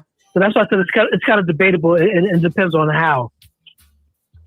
But like I said, that can be discussed. That can be discussed more in detail tomorrow. And is a 50-something-year-old man too old to be dating a 25-year-old woman? It depends. I mean, I wouldn't do it, but the only reason why I say it depends because you have some very immature, ignorant 50-year-old women running around, and you might have like I said, there's so many variant things, and I think it's more maturity level. Yeah. And I do get it from the aspect of the age gap, but like I said, I don't know if it's too much. Maybe when they get in the 30s, it might be a little bit easier because there's more life experience. Right. So yeah, maybe more so up 30 as opposed to 25. I change my answer. Maybe 30 as opposed to 25 because 25 you're still a baby. You're still a baby, right? Over 30 is a better chance of nowadays. Yeah. I had to think about it as I was talking about it. So yeah. And are men over 50 a little immature in these areas in our community? I would have to say no, but publicly, because what people do is they always focus on usually the negative. Right. Because you have a lot of quiet men who are doing great. There you go. That aren't used as examples. And especially, and I hate to say, but especially the black community, it's like the negative ones are the ones that's being brought out in the open, as opposed to the the women that's like, oh, he's too corny for me. Or, yeah, but he's the man that's not going to whip you. He's the man that's not going to, dog you out. But yet you're calling him corny. You're calling him whatever it is outside of like anything that's negative. So the focus is always on that man as opposed to the good men who are out there doing what they're supposed to do as a father, as a husband, or just as a man in general. You bring up a great point. You're saying that a lot of women, for the most part, don't want the calm, quiet dude, the guys that out. I'm not going to say a lot because then we'll be as guilty as them saying that most of us are dogs. Okay. I'm not going to say a lot, but I'm going to say. Actually, no, you're right. A lot. Oh, damn. No, because I had to, like I said, I guess because whatever reason, I had to think about it again because, no. Let me rephrase it. A lot are saying it publicly. Right. The same point that I made as far as like not bringing a positive brothers, in focus, but the women that's yelling the loudest are the ones. And when you say a lot, those are the ones. Because like I said, there's a lot of women out there that don't think so. But when you're going on these blogs or you're going on YouTube or you're just having conversations with people, it's usually the loudest ones that's, lambasting, the good men. Well, if you ain't got no man, there's definitely you got plenty of time to blog. If you had all right, yeah, that's sad. But a lot of older men now, they just, not true. I've run into a lot of older men that are just out of long-term relationships, marriages. They just want to date around. Then you run into a lot of men who had never been married, before, and they're still dating around. So at this point, I think, maybe a lot of men are stuck in their ways and they don't want to settle down. They just want to date. We see a lot more. And I'm gonna tell you, as a guy that's out there a lot, I see a lot of women.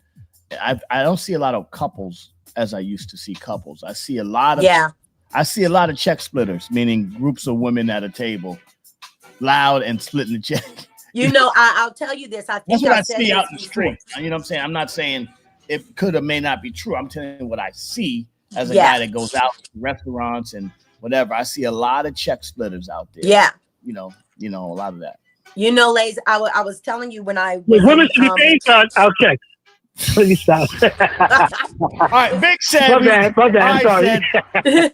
We're doing it. My friends it's time. We see this time. All right, bye, sir. She said, Lays, I know, but I was saying when I was in Puerto Rico, it was sad because you're right. I didn't see a lot of couples. I saw a lot of groups, and it was not a group of men. It was just only groups of women. Was very few couples out there that did make me sad, but it actually made me want to start dating again. That's when I started thinking, wow, I want to date again when I was in Puerto Rico. Cause Yeah, Why not? It's like that. Also, the next, let's get into the topic conversation. I love this conversation. I want to talk about Africa for a second. Now, let me ask you a question, Kimberly. Do you know this guy? He's the president of the small country in Africa, young guy. Yes. Yes, I do. Toure? Yes, I do. So tell me what you know about him. I know a little bit. I just really watched a long clip of him.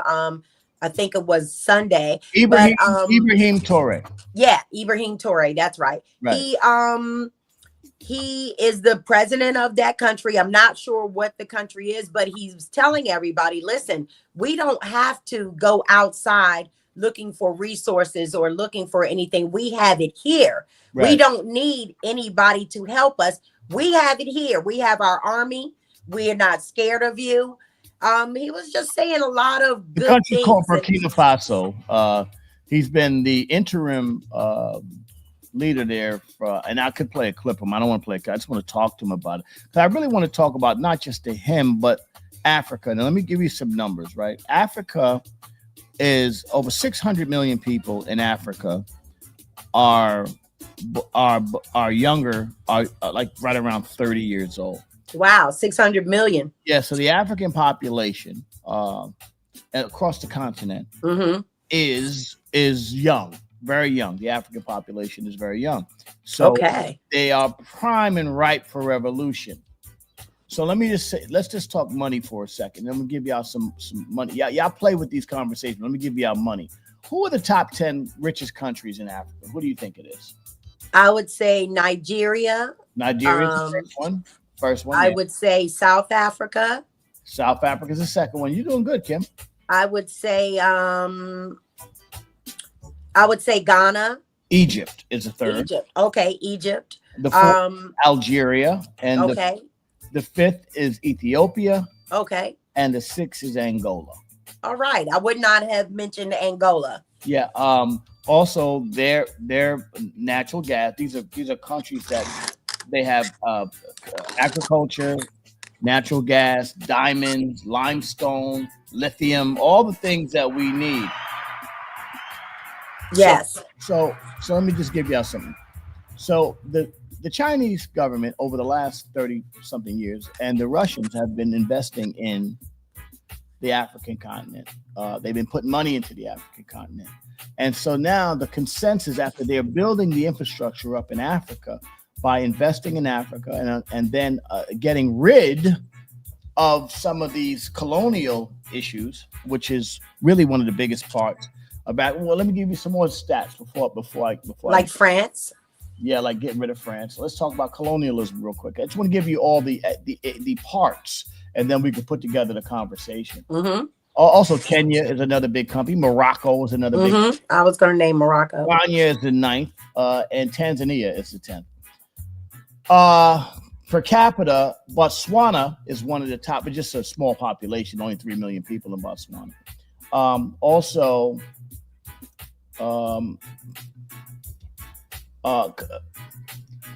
Here are the African nations that have steadily cut or downgraded ties with former colonizers over the past 50 years.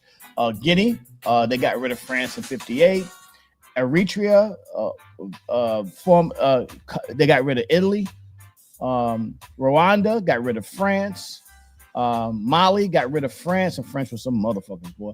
Burkina Faso, we just talked about that, got rid of France. Niger got rid of France. Damn. France was all over Africa. Oh, yeah. France is really crazy. So what happens is these countries have decided to get rid of. Oh, he lives in Africa now too? Yeah. They got rid of all of these. Another topic we'll discuss next week. Yeah. They got rid of all of these, the French colonizations, and they started taking investment from China. Now, by China and Africa, China is being the biggest investor in Africa. Now, what's ended up happening is China is not a capitalist country. And what's happening is now you're going to find more, I don't know, you can say leftist-leaning conversations, communist-meaning conversations. And the thing about Africa is that Africa's got all the resources. Yeah. So even with all the money that you can say about Africa, the resources are where they are. Yes. So do you see the future of this continent being, now that they've gotten rid of the industrial colonization of Western Europe and America, do you see, and this is what people see, they believe that Africa is the next new superpower over the next 30, 40 years. How do you feel about that? Well, I see that now that you have mentioned the number of younger people. Right. Of course, I didn't know that. And looking at their leadership, listening to your conversation, you said your stats, you said that they have, they're throwing out colonialism, the other countries that were involved in that. So Yeah. I can see, what you're speaking about. Excuse me. Bless you. We gotta Thank you. Get you I can see what you're speaking about. So yeah, I mean, yeah. They're becoming something. That country is, that continent has become something that I didn't think I would see in my lifetime. I never thought that I would see this Nigeria or Niger or any of those countries over there. Just, everybody there seems like they have everything over here, which of course in this country, they showed us that there was nothing going over there but flies on babies and war. Well, so that was the propaganda. Yeah. What's first shall be last. Africa's rise is inevitable. Yeah, Africa. Yeah. The continent's rise is. I've been to Africa in different countries in Africa, and I'm saying yes. We just like in rural America, we've got trailer parks and poor people everywhere, but also in the major cities, the industrial cities are huge, and also not only we could talk about GDP.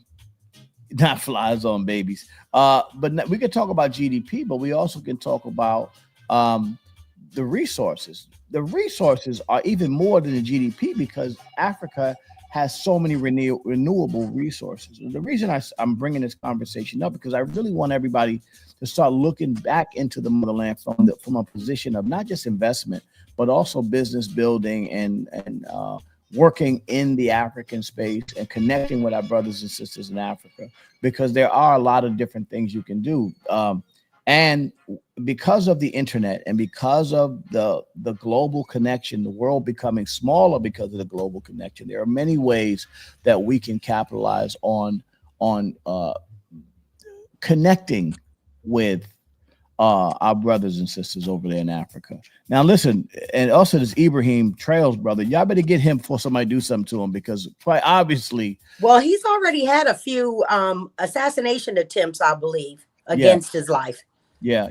He is a powerful young voice, a powerful young leader, and he speaks for a lot of people over in Africa. Yes. And I think that's a big problem. I mean, you see the gaslighting from even when this administration, when they start talking about the Afrikaners in South Africa being killed, all that stuff, when he found out it was all a lie.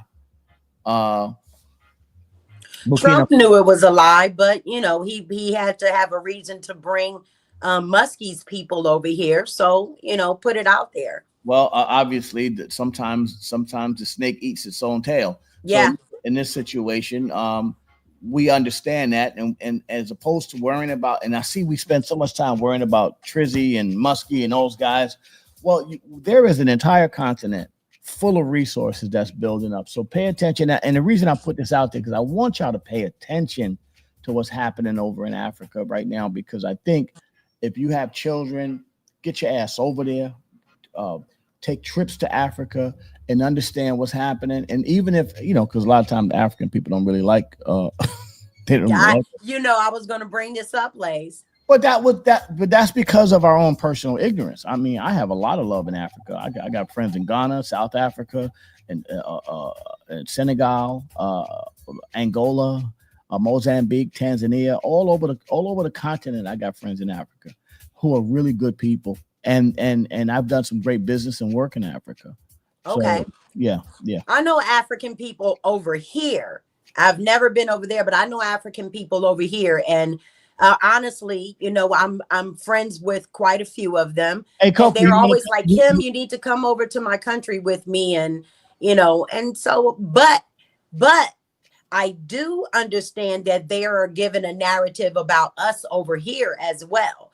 So Well, not all of them. I mean, listen, that's not a narrative that's given to them. Well, That is a colonial them. that is a colonial reality, because still Yeah. we have what we do. Our culture, because of our culture, the African people actually admire a lot of American culture. They big into hip hop. They blend it with their own Afro pop, punk music and all kinds of stuff. So it's world music is world music. Big reggae music is a big thing in Africa.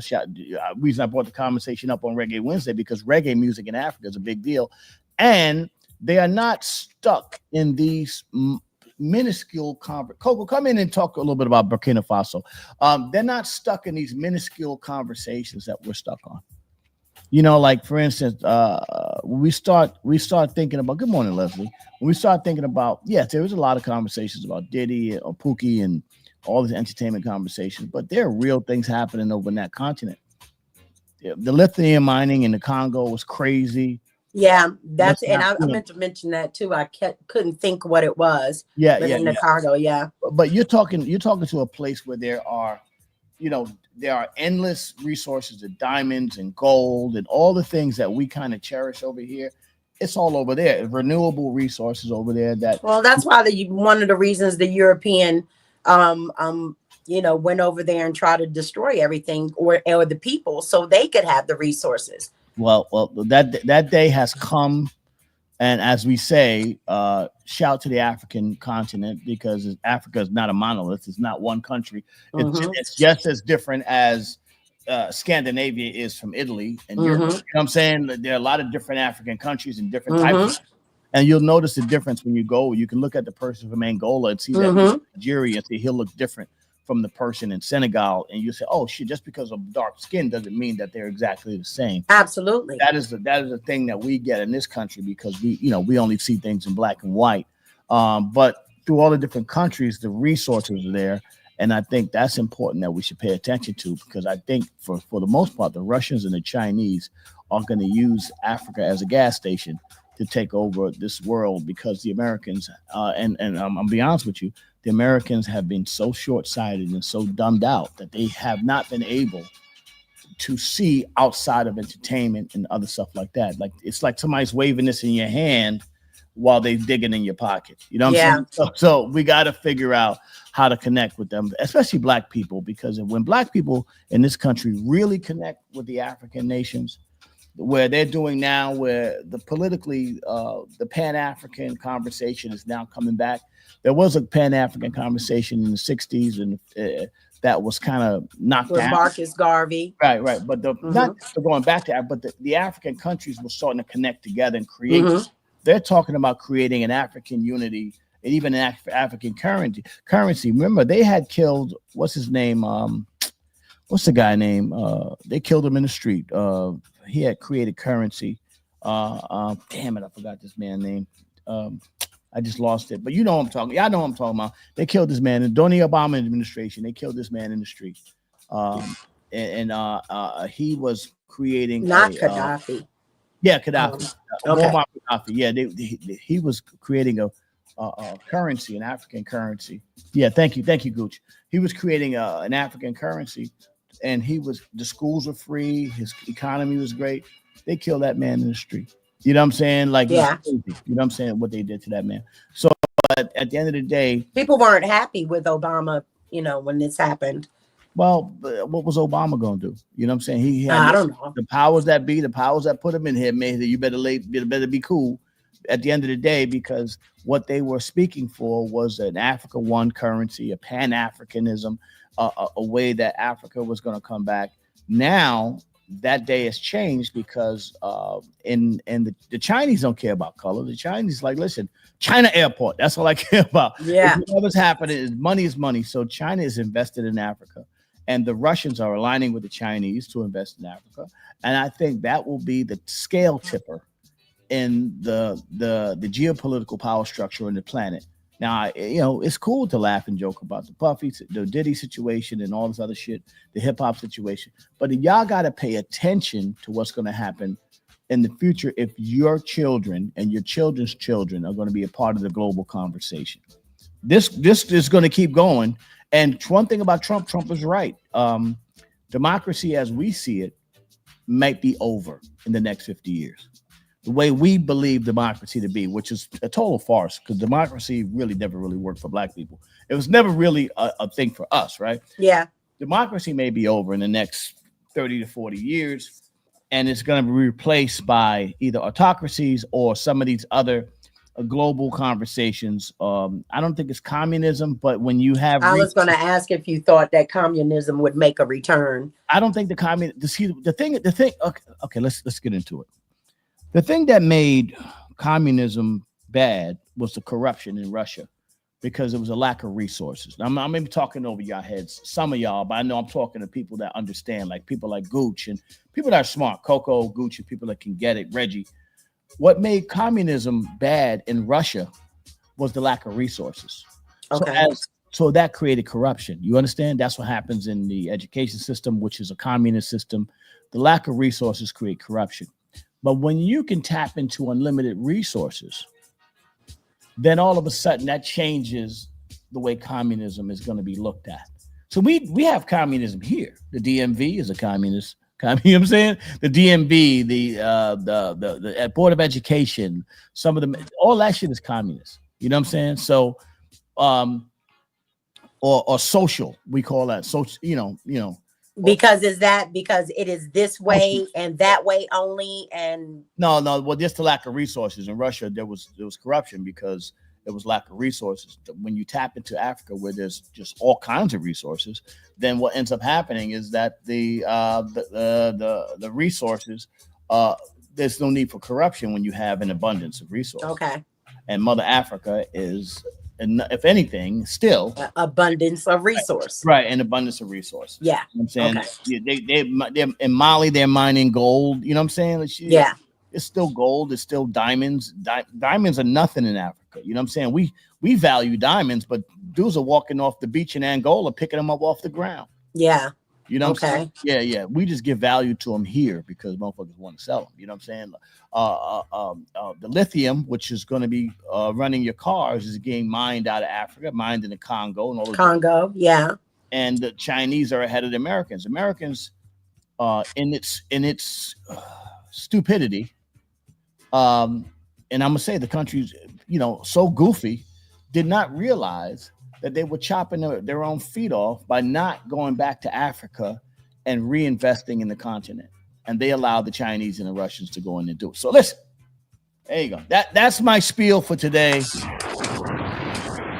And sometimes I gotta just, just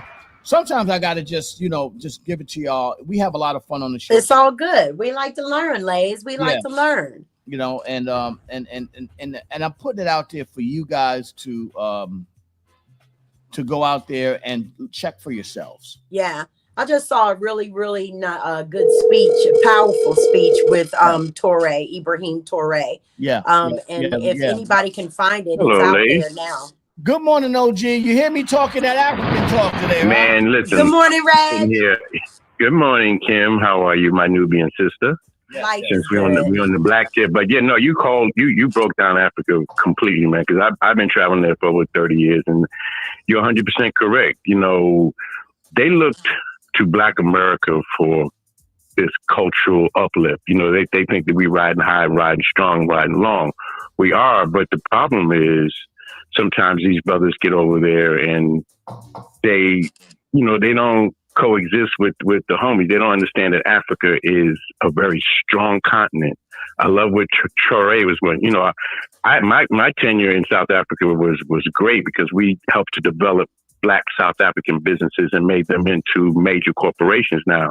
All right. But that journey was not easy because I started going to South Africa before apartheid was over. So I saw the things that went on in Soweto and what have you. So right. You've given a great education, though, this morning, ladies, on the continent on the whole, because you've been to probably a few more countries than I have. I've been to a lot of them. I've been to a few. And the thing is, even though I was going in there to do concerts, I was always, even in places like Mauritania and all the other places where they were not accepting of Americans over there. Matter of fact, I couldn't even get a hotel over there. I had to stay in a mansion underground, in a bunker mansion. I don't even. I know the feeling, bro. Yeah, I know the feeling.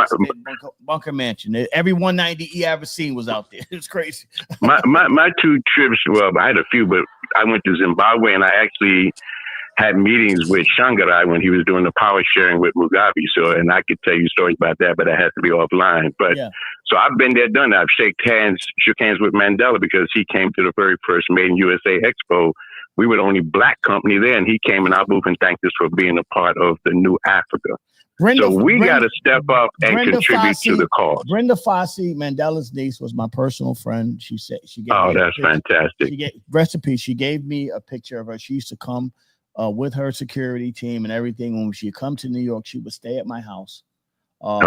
Personal friend of mine, Brenda Fossey, rest in peace. What she was like basically the Madonna of Africa. She was. Yeah, Africa. Oh, that was a bad system. I mean, Brenda Fossey brought it. That was my sis. I loved it to death. That's fantastic, ladies. Yeah, you and I should talk offline one day. We probably got a lot of stuff to share, but Africa is now realizing its worth. Value. And these leaders are not being able to be bought and compromised and send their money to some Swiss bank so that them and their people can live forever. You know, you spoke about Idi Amin earlier. I mean, there's history here that rulers of these countries, if they didn't sell their soul and sell out their people and their minerals, Africa would be the strongest continent in the world. Yeah. They got the minerals, and they try to lower their GDP based on the American dollar. But at the end of the day, the GDP is unlimited because they have they got the minerals. They got the minerals, but you know the irony is, I'm gonna send my minerals all the way up to Europe. You're gonna refine them and send them back to me and sell them to me for 10 times the price. Right. Come on now, what's wrong with that? Come on. There's so much to get into this conversation. I'm glad I brought you at the end of it, because even though but I was enjoying listening to you because you broke it down and see, and that's the thing that we don't. Kim, you hit it on the head. I've traveled for 35 years, and I always see a group of black women by their dammy, no man around. Yeah, and that to me, it just eats at my soul. You know, on the plane, I'm the only black man on there. You know, I mean, come on. It's a lot of as we began to travel, a lot of braids on that plane. a lot of braids, bro. But we need to now begin to coexist with our African brethren, and you know, this whole FBA stuff. I get it.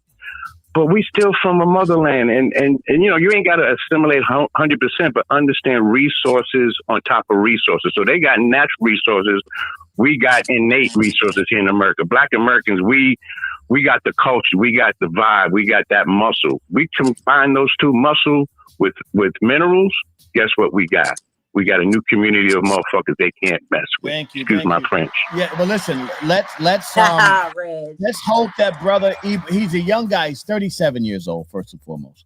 Let's hope that this young man, and I don't want to play some of his speeches. I have a lot of them, but let's hope. I have a lot of them too. Let's hope this young man continues and that he is not targeted by some of these organizations out there, so he can go out there and do what he's got to do, because he is speaking to the youth. And if they do something to him, God forbid, all they're gonna do is bring up somebody else, because 600 million people under the age of 30 is a power force for a long time. Yes, that's a long time, and he's showing them a different way to be.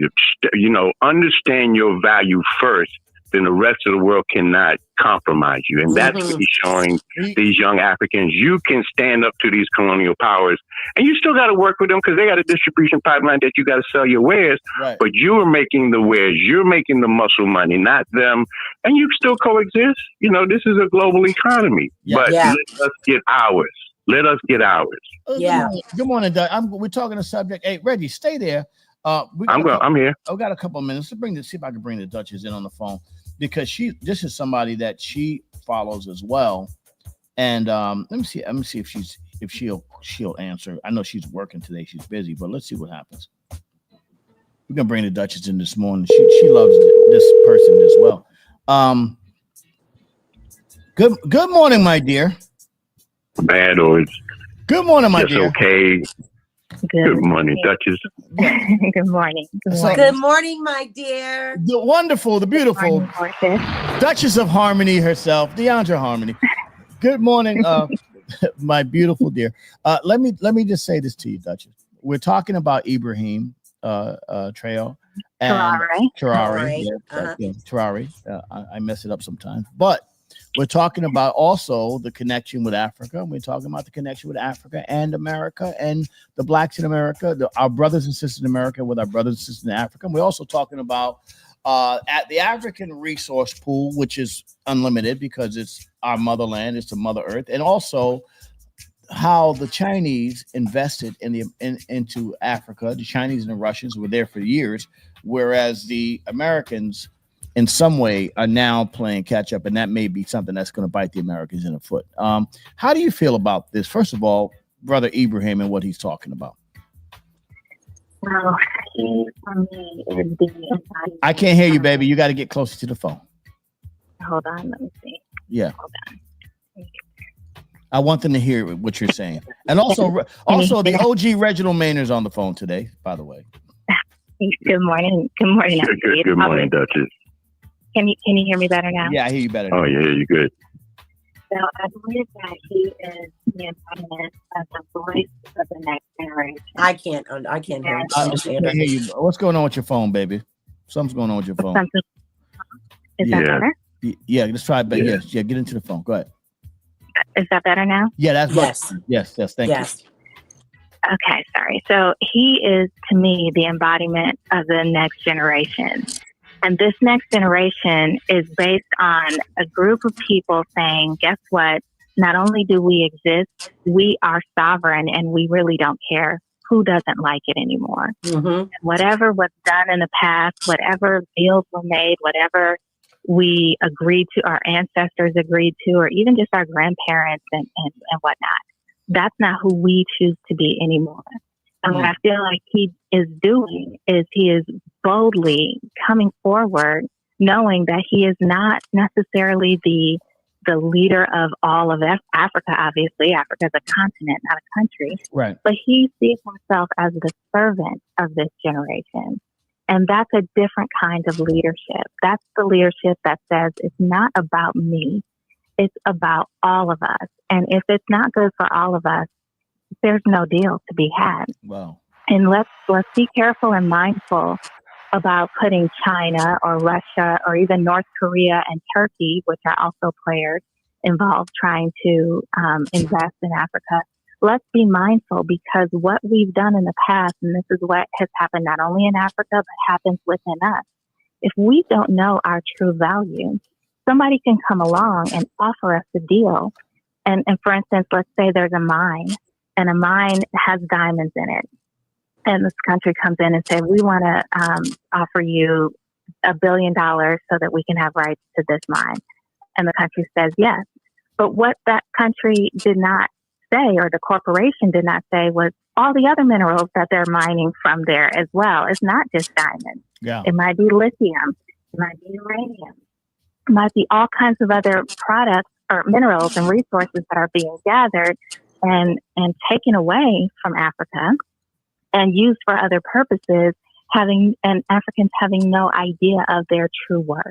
And so all of this now is coming to light because there is nowhere else to hide. Yep. We're no longer under the tyranny of the media. We are no longer, as Black Americans, separate from Africa. We don't have to maintain that illusion of separation. And I'm the first one to admit it wasn't something I was thinking about on a regular basis because it felt so far away.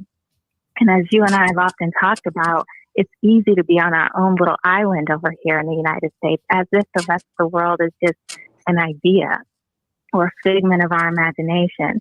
But the fact is, as Black Americans, whether we like it or not, we benefit from the resources that have been garnered and pillaged from Africa. And that's something that we can come into reckoning with. It doesn't mean that. Do you think we're ready as especially a community, our own community, as we talk about even tomorrow about the programming of relationships where the algorithms are programming us to always be at each other's throats? Do you think we're ready as a community to extend our thoughts past some of the clickbait of the United States and really see what the future is holding for the potential future is, the vision to look down the road and say, this is what the future is holding if we were just to get together and go over there and be a part of it. You think we're ready for that yet, Duchess? Well, I think it starts from first acceptance of the self, because until there's true acceptance of the self, we will always otherize somebody. Right. We'll always have a bad guy to target. If for women, it'll be men. For men, it'll be women. That's just the microcosm. Then it turns into America. Then it turns into the world. And every time you turn around, it's somebody else you got to fight. Somebody else. Yeah. You said something to me. You said something to me, Duchess. You said something to me, and we had a conversation, and we talked about something. And she said, anytime you find criticism in somebody else, you're really criticizing yourself. 100%, because all judgment is self-judgment. All judgment. Whatever it is you're perceiving in somebody else, you can only perceive it because it's a part of you that you're rejecting. It's a part of you that you don't want to admit that that's who you are. How do I know this? Because separation is an illusion, and you can only perceive what you are in the vibration of. Okay, so you got to break that down a little bit for the people who may not understand exactly what you mean when you say that, because that is such a very deep and very powerful statement, my dear.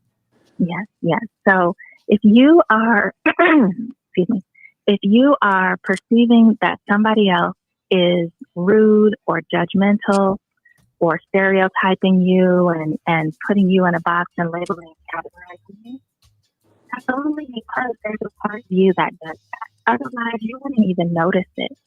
So, for instance, we'll talk a little bit about road rage.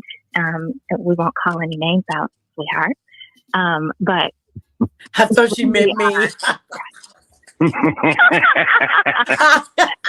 We all do it. We all do it. It's a black thing. Right? And we point fingers and say, I knew that was an old white lady in that car. I knew that was a Dominican over there, or whatever the case may be.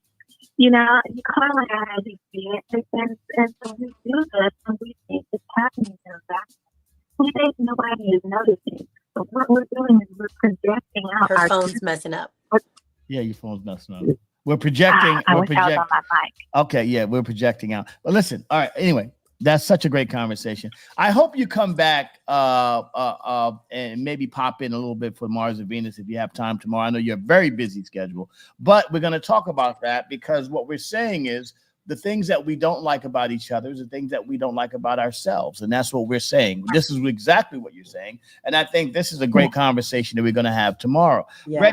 Reginald Maynard, how do you feel about what the Duchess has been pointing out? First of all, I love the word otherism because she's absolutely right. We always are judging other people by what we would or wouldn't do. And so you can't make a discerning judgment of somebody if you didn't think that you yourself could or would have done it. And now we are discerning individuals and we choose not to go a certain direction. But if you want to call it a flaw or just a character issue, we have to understand ourselves and fight back some of those demons, fight back some of those isms that separate us and not motivate and align us. And so, Justice, you're right. And one last thing that you said, Lays, America has dropped the ball when it comes to Africa. I've been going there for over 35 years. And I still with USAID and Exim Bank. They use those as leverage to put these people in forever debt. And they did not work with them to build the infrastructure. They just thought they could just mine and take and take and take. And we still got to be cognizant of Russia and China because they all have an agenda. Yeah. But Duchess, you hit it on the head. Ibrahim is showing us showing them, the community there and these young leaders, a different way to manage your resources. Work with people, but don't let them own you and don't let them corrupt you. And if you can do that from a higher calling, it can't get to us.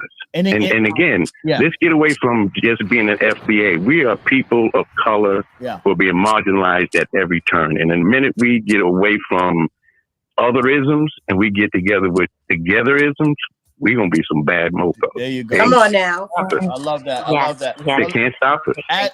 And And again, last thing, with your mental prowess, Duchess, keep these words coming. yes. Because the thing about teaching people, it has to be a repetition of the thought. That's right. If you're one off, we got to keep saying it, keep beating that drum, keep saying I it. gotta tell you, it's more than I the just want reason to say why she's more than my better half. She's more than half a Thank you better so much. version of me. Thank you so much. And I will be there tomorrow. I Yeah. will. And in the final closing, All right. I'm going to Peace. say thanks, guys. And Peace. thank you, Duchess. Thank you, Reggie Nomaina. And in closing, I want to say the issue is we got to be careful and we got to understand something.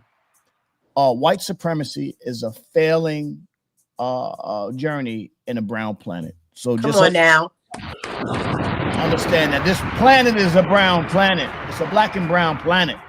The idea of white supremacy in a brown planet is a failing proposition. So just understand that and know your power. Know your power, people.